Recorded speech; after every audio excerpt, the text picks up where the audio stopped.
아주 유명한 화가의 그림을 이해하는 것은 참 어렵습니다. 특별히 저는 그렇습니다. 저는 그림에 대해서 문외한입니다. 그래서 추상화가 그린 그림을 잘 이해하지 못합니다.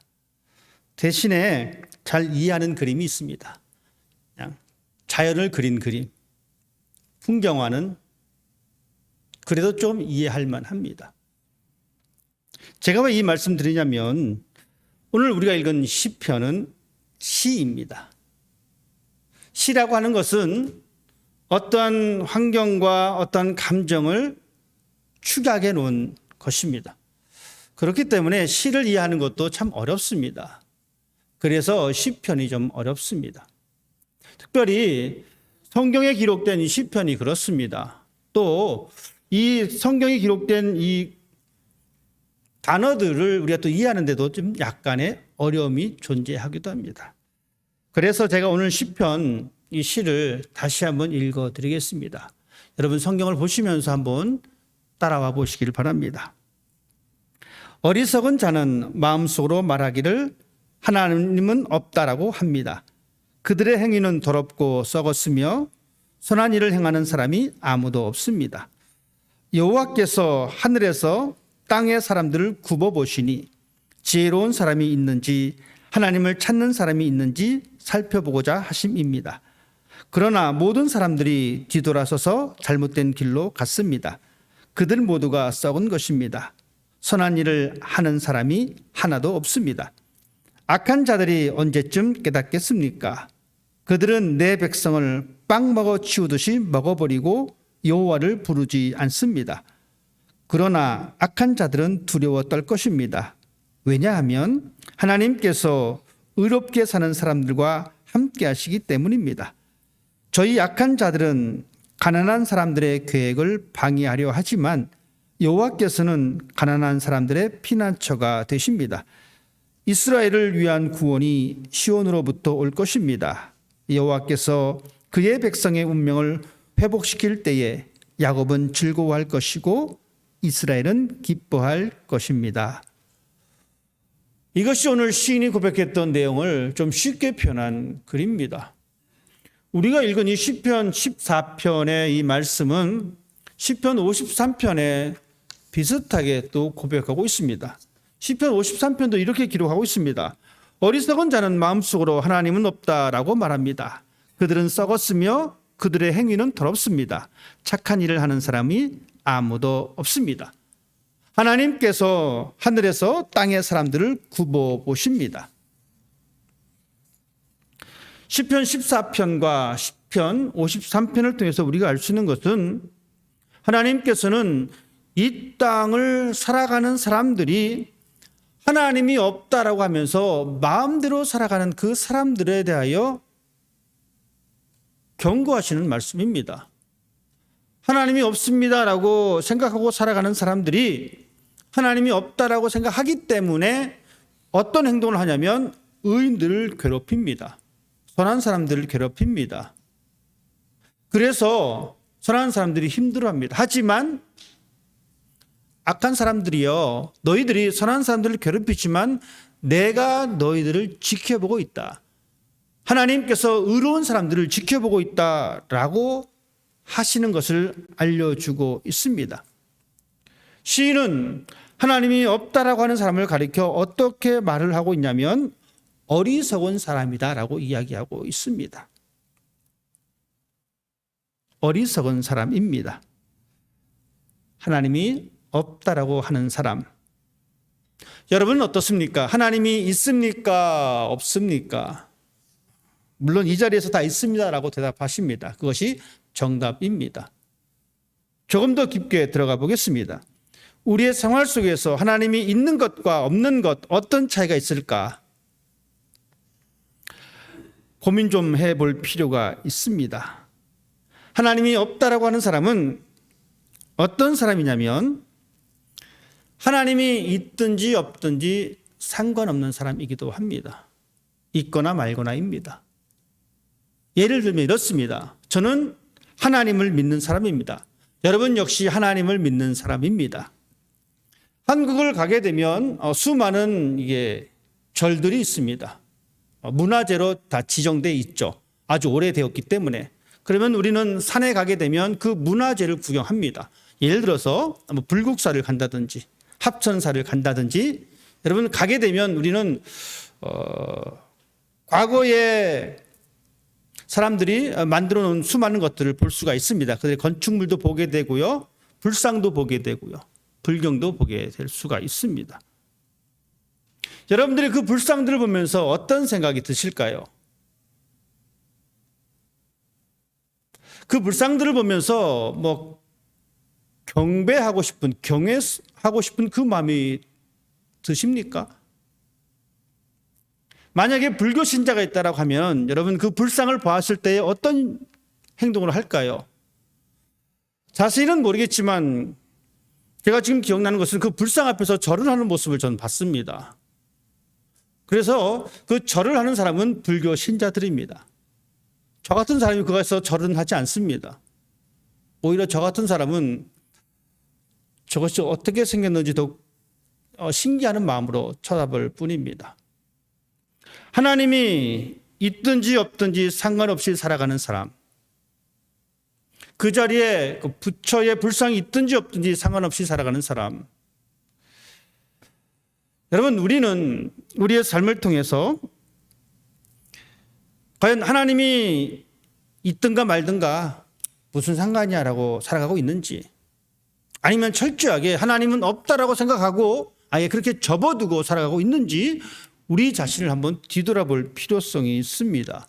왜냐하면 시인은 오늘 시를 통해서 그것에 대하여 경고해주고 있기 때문에 그렇습니다. 그리고 그는 이야기합니다.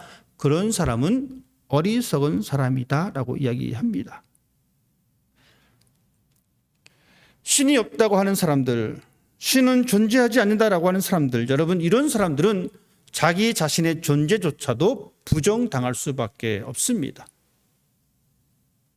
신은, 하나님은 이 모든 것을 창조하셨습니다. 하나님께서 이 모든 것을 창조하셨다는 이야기는 우리도 하나님께 속해 있다는 이야기입니다. 우리가 지금 이 자리에 앉아 있는 것, 우리가 우리의 삶을 살아내는 것, 이제껏 살아왔던 것, 또는 앞으로 살아갈 것, 이 모든 것은 하나님과 연관이 되어 있습니다. 그 사실을 알고 있을 때에 비로소 우리는 하나님이 계실 때, 하나님이 나와 함께 있을 때 나의 마음이 어떠해야 하는지, 나의 행동이 어떻게 행동해야 하는지 그것을 결정할 수 있다는 이야기입니다. 그런데 우리가 살면서 하나님이 있든가 말든가, 아니 하나님은 없을 거야, 물론 그렇게 부정하고 싶은 힘든 현실이 우리 앞에 올 수도 있습니다. 하지만 여러분 항상 기억해야 할 것은 하나님이 이 세상을 만드셨다는 사실, 그리고 그 세상 속에 내가 지금 포함되고 있다는 이야기. 제가 재미있게 보는 프로그램 중에 골 때리는 그녀 있습니다. 우리 여러분도 많이 재밌게 보시는 분들 계실 텐데요. 참 재밌습니다. 저는 그것을 아주 처음부터 봤는데, 여러분 처음부터 보신 분들 아시겠지만 그 여자분들이 모여서 이제 공을 차는 겁니다. 그런데 그 원래 공을 차지 않는 사람들이 모여서 공을 찼기 때문에 어떻게 찼는지도 모르고 잘 못 찼습니다. 그런데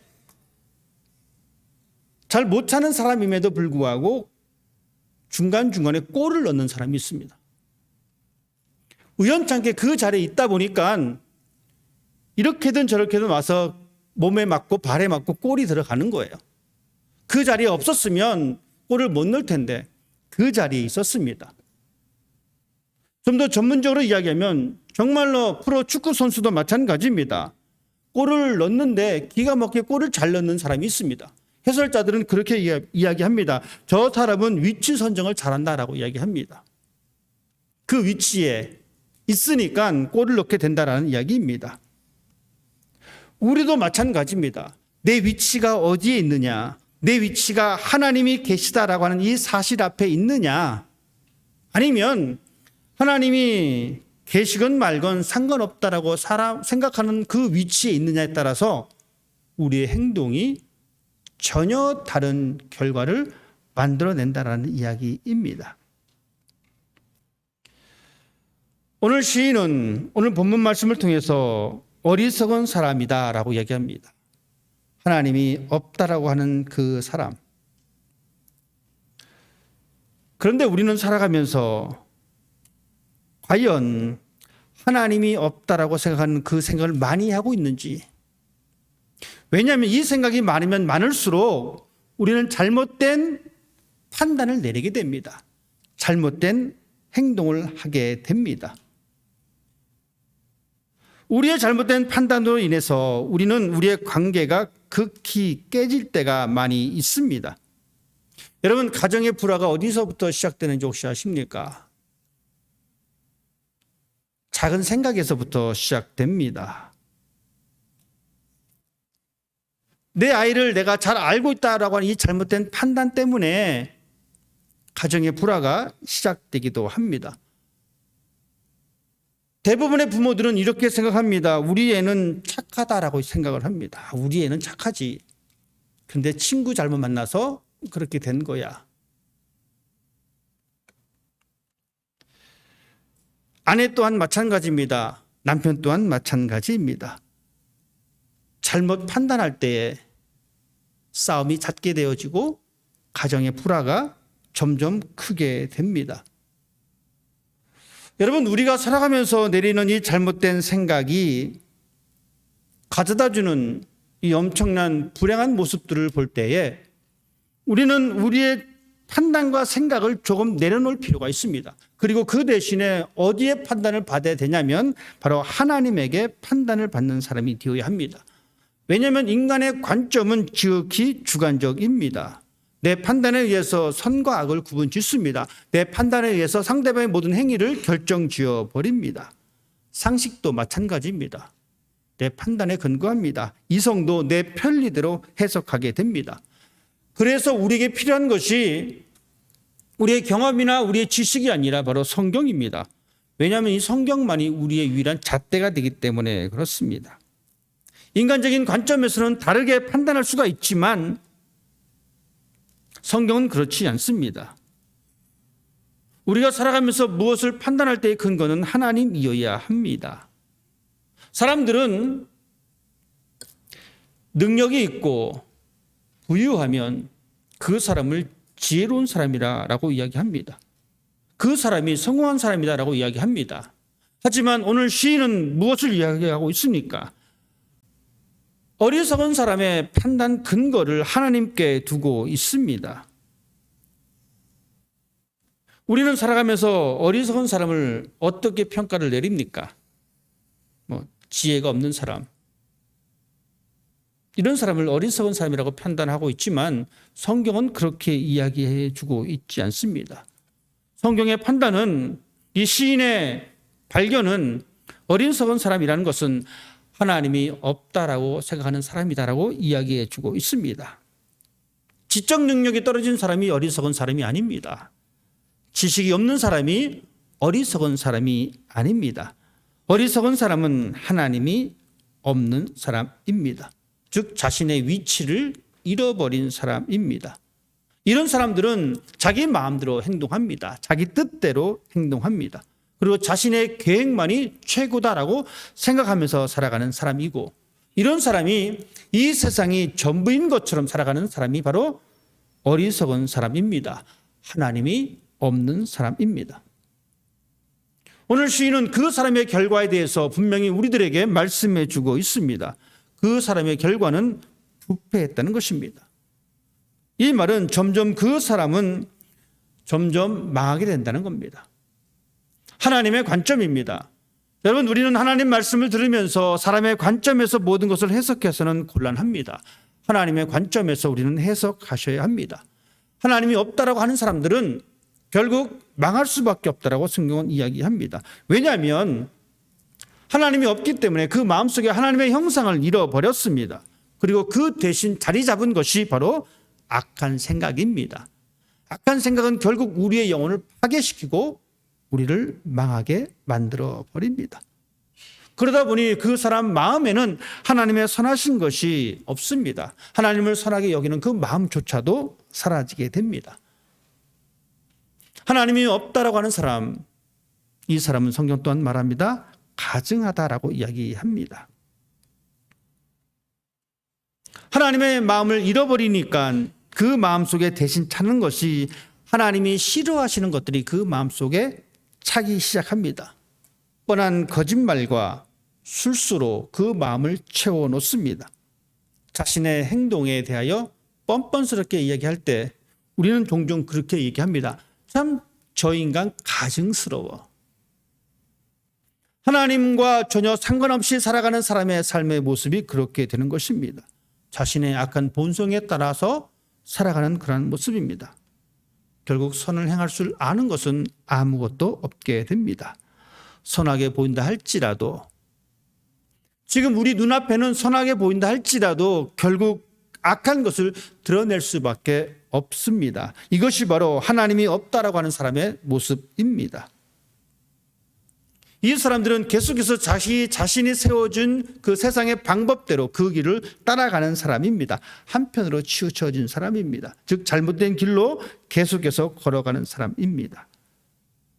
그러니 점점 하나님과 점점 멀어지는 삶을 살아갈 수밖에 없습니다. 결국에는 하나님을 부르지 않습니다. 왜 그렇습니까? 교만하기 때문에 하나님을 부르지 않습니다. 하나님이 없다라고 생각하기 때문에 하나님을 찾을 일도 없습니다. 하나님이 없다라고 생각하기 때문에 자신이 제일 꼭대기 위에 올라가 있습니다. 권력적인 교만을 보일 때가 있고요. 지적인 교만을 보일 때가 있고요. 도덕적인 교만을 보일 때가 있고요. 영적인 교만을 보일 때가 있습니다. 없을 때는, 낮을 때는 겸손했지만 점점 위치가 올라가면서 교만해집니다. 모를 때는 몰랐기 때문에 겸손했지만 알게 되면, 조금씩 무엇인가를 알게 되면 그때부터는 모르는 사람들을 무시합니다. 교만해집니다. 조금이라도 자기 자신의 도덕적인 것을 내세울 수 있는 사람은 다른 사람이 부도덕을 언제든지 지적하게 됩니다. 그러니 당연히 도덕적인 교만이 생길 수밖에 없습니다. 영적 교만도 마찬가지입니다. 자신의 신앙의 행동을 조금씩 자랑하기 시작합니다. 그리고 그렇게 하지 못하는 사람들에 대하여 무시하고 악한 사람이라고 정의를 내립니다. 실제로 그런 사람들을 많이 봤습니다. 성경을 10번 읽은 사람은 성경을 한 번도 읽지 않은 사람을 향하여 비난하기 시작합니다. 365일 새벽 예배를 빠지지 않은 사람은 363일 나온 그 사람을 향해서 믿음이 연약하다라고 이야기합니다. 이것이 가지고 있는 사람의 영적인 교만의 모습입니다. 사람의 평가와 기준으로 살아가는 삶의 모습입니다. 그러니 이런 사람들은 하나님을 부르지 않습니다. 자기 자신이 제일 꼭대기 위에 앉아 있습니다. 하나님을 부르지 않으니 하나님의 말씀을 들을 수가 없습니다. 하나님의 말씀을 듣지 못하니 그 다음 행동을 할 수가 없습니다. 못 들으면 여러분 어떻습니까? 엉뚱한 소리를 하게 됩니다. TV 오락 프로그램 같은 것을 보면 귀에 헤드폰을 끼고 음악을 크게 놓고 말을 전달하는 그런 게임이 있습니다.